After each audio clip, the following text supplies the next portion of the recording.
سلام علیکم. سلام علیکم. سلام و علیکم السلام. سلام علیکم. امیدوارم خوب باشی برادر. خوب هستم. نه که احوال بزه باید. با چی گپای؟ اوخی نمو یک مرده که ریش موندگی سین سال باید جای رسیده. ایما. نه که مفکوره نیست. من راسیا کیف داد اومدم. او چو کیف نمیته که در پیش زن فرزند بشینی. اینا علی فهمیدی؟ علی فهمیدی؟ نستم دل اوخی نه بیا یک لحظه ما دمی من مبارز نیستم. من پروت علمم کدکم. مبارز نیستم. والله قسم میخورم اگر همین رحمانوف همین قدر اگر فکری خلق کنکو خلقی تاجیک برای خلقی مهربان است روی با همون قیدیگه میبردورنش. بخشیش زیاد اکا کم کرد عصبو ویران شد بخدوده. نه بهترین گپ زدی برادر. اکا حسین پدر مرد پدری که 30 سال زده مهنت کرده 7-8 فرزند را کلان کرد. آخیر را دستش گرفته نتونستم باور میکنی اکا. علی جوابتی علی. کجا تو فرزند را گرفته میتونی؟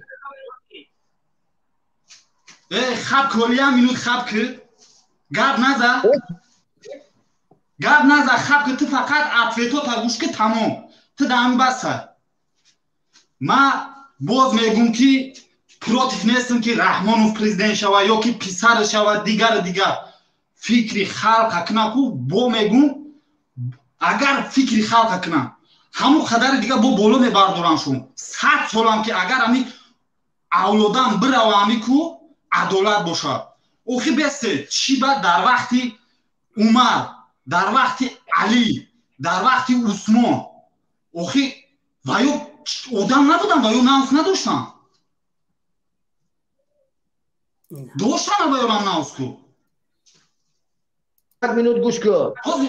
حاضی نگاه کن حاضی بس همین بس من ممکن قدیتی سواد نداشته باشم که ای زندگی مهاجرو گمزه. من در مسکوایم پدرم این روز پگه 1 سال میشود نور ندیدمش 3 سال شد نمیتونم خونه رفته.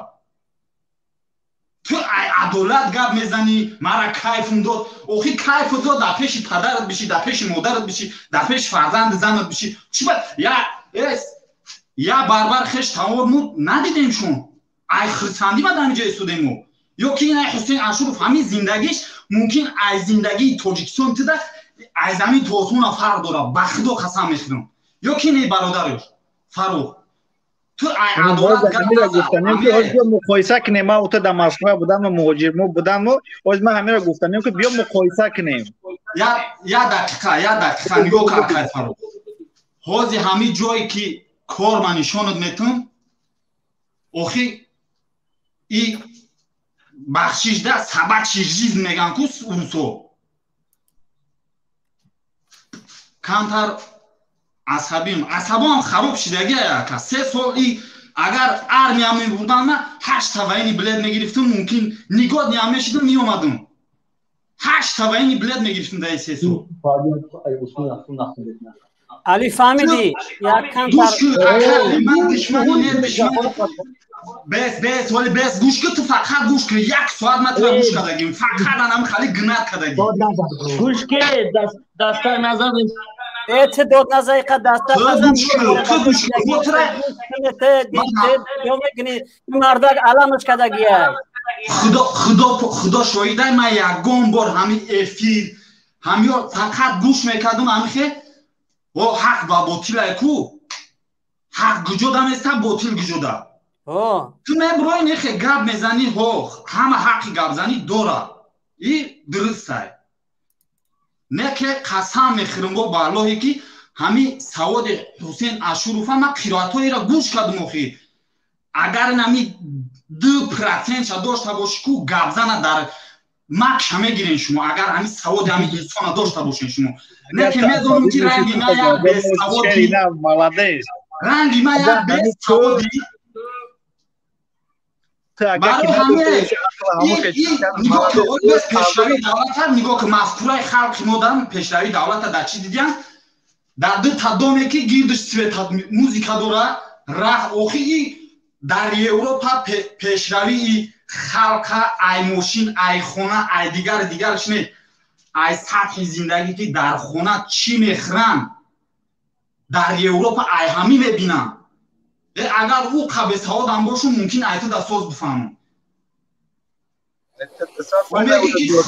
خداوند اگر ما تا کوشش نکنیم ما باز میگم که اگر رحمانو پیسرش دیگرش اگر کوه در فکر خلق باشن میگم خلق هم که بالای سرش میکنن بله باور میکنیم این همین نه تو نه من نه دیگرش نمیبرویم پروتفش گاب نمیزنیم بله راست خب برادر جان صحبت ما بسیار طولانی نشود علی رحمت دوباره داخل میکنم برادر فروخ جان شما خداحافظی کنیم مگه با شما وقتی ما که ما خیلی زیاد صحبت کردیم و در همین جا تقریبا آوازات دوباره آماده شده ای همین برادر از یک لحظه ما میکروفون هر دو خاموش کردیم یک پیغام برسونم کسانی که الان ما را میبینن خلاصه در آینده برنامه حق و باطل در یک کانال جدید برگزار میگردد و اون کانال الان جایی که نوا رفته شده است همین افیر میبینید در پایان همین سیلکه همون کانال گذاشته شده است و کانال یک بار دیگه برای شما ما نشان میتیم خلاصه او کانال این همین است کانال حق و باطل این همین کانالی که در اینجا در آینده خلاصه برنامه حق و باطل در همه جا گذرانده میشه و خلاصه کسانی که علاقمندین که این برنامه را تماشا کنین و یا که در این برنامه شرکت کنین مرحمت подписаться کنین اما کلاکولچکا بجیگین که در آینده نوار که بگیم سر داده شد یا که افیر شروع شد برای شما پیغام بیاید. خب ان شاء الله که همتون فهمیدین. برادر فروخ جان فعلا خیلی خداحافظی کنیم. اینجا برادرها که خیلی زیادن، ما ان شاء الله امیدوارم که در آینده باز هم صحبت میشیم، دیگر مردم نباید بترسن. ما یک چند مدت دیدم که در افیرو نیستم، خیلی مردم یک چیزشون ریتینگشون پایان رفته که بعدا خلاصه فراموش نکنین در برنامه حق و باطل تنها و تنها با چهره های آشکار به این شکلی که این برادر عبدالرحمن آمده است، به این شکلی که برادر اسفندیار آمده است، به این شکلی که خب این اپای سعید آمده است، به همین شکل خب بر اسدالله در اینجا بده است، با خب در اینجا دیگر کسایی که اکا جان یک بار مرا قبول کن، اکا جان یک گپ مهم دارم، ما بچه رحمانوف اگر بیام من قبولش نمیکنم. روزی هستیم اینجا میدانی هست که دشمن آشکار بیا گپ زنه، دوست آشکار بیا گپ زنه. یک میدانه که از تمام بگیم میدان ها باید فرق بکنه که جالب باشه، همون صحبت کردن هم جالب باشه، حاضی هممون چهره هامون پنهان باشه، هیچ مزه نمیتیم همون صحبت کردن هم. خب برادر اسفندیار تشکر از اینکه شما گپ ما رو در گرفتین رفتین یک کتتون پوشیدین. در آینده خب چتی یک در آینده یک لباس بپوشینه دایی برد یک اپای سعید و آمادگی استفاده میکنه تا که تنایش کدگی خیلی مناسب نیست، tak نمیشه و خیلی برای آینده میدونم دعوا میکنه که تاجیکستان پاس میزنه. آخه تاجیکستان است تلویزیون سفینه نیست که فقط در داخل تاجیکستان نشون بده، تاجیکستان بیرون نبره. این یوتیوب که تمام جهان تماشا میکنه. اکای حسین هم میادمون نه izobrazение دارن نه звук ростига 100% اما اکای حسین مرا میبینی؟ ما چه خیلی زبرجینی تو خیلی اینترنت ضعیفه یا که بعد یعنی برآمده خیلی دیدت ضعیف شده باشه بعد او پرابلم ما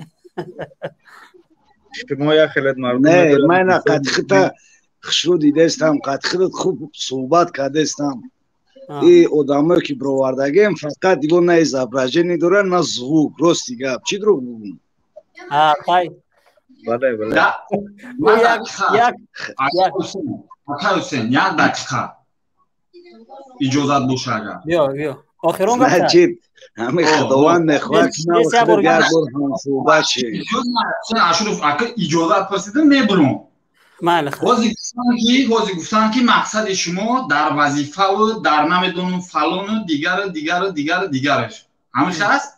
بله باز همین تاجیکستان دا میبینی سویچینا کای یک سال پس نگاه میکنی یک کارگر کانتر کلان شد دا چایوای هم میبینی این دو دا چایوای هم میبینی دهنت میکنه اوی دا یک سال آیوگجو قپلای اوف ما 3 سال شد والله قسم خونه رفتن نمیتونم میگم اویلی که تاجیکستان قطع عدالت این همی خبیث فکر که آدمی که مفکورش چنین مفکورای ما مردگی در دوره همی سکروی کرد همی خودت اطرت خودت میوی این همی قدر فکر کنه والله قسم آخی ما با میگم که همی زندگی خودت در همه اروپا همی زندگی ما در زمین تا به آسمان فرق داره.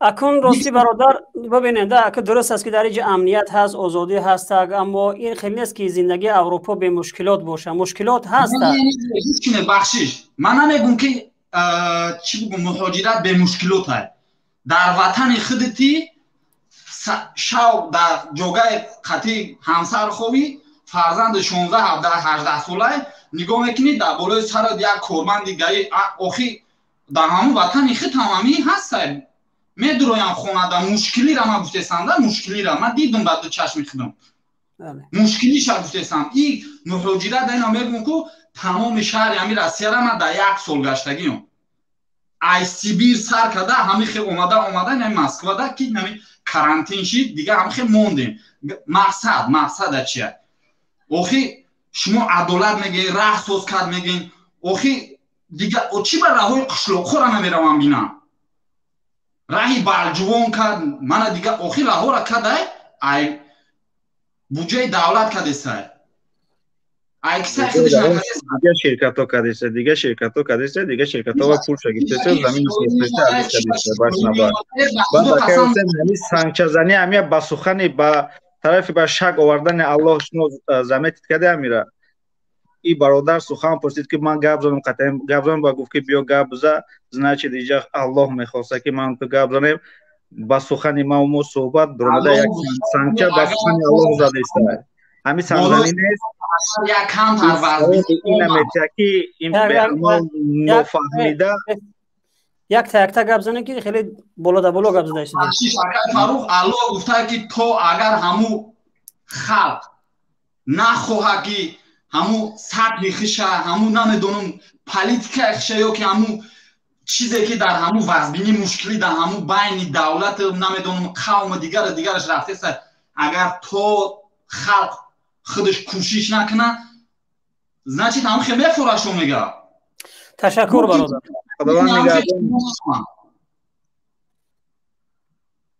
تشکر زیاد سلامت باشی فعلا دیگه شما را به پروردگار میسپارم با شما بود حسین اشرف جانشین راهبر گروه 24 در برنامه حق و باطل و السلام علیکم و رحمت الله و برکاته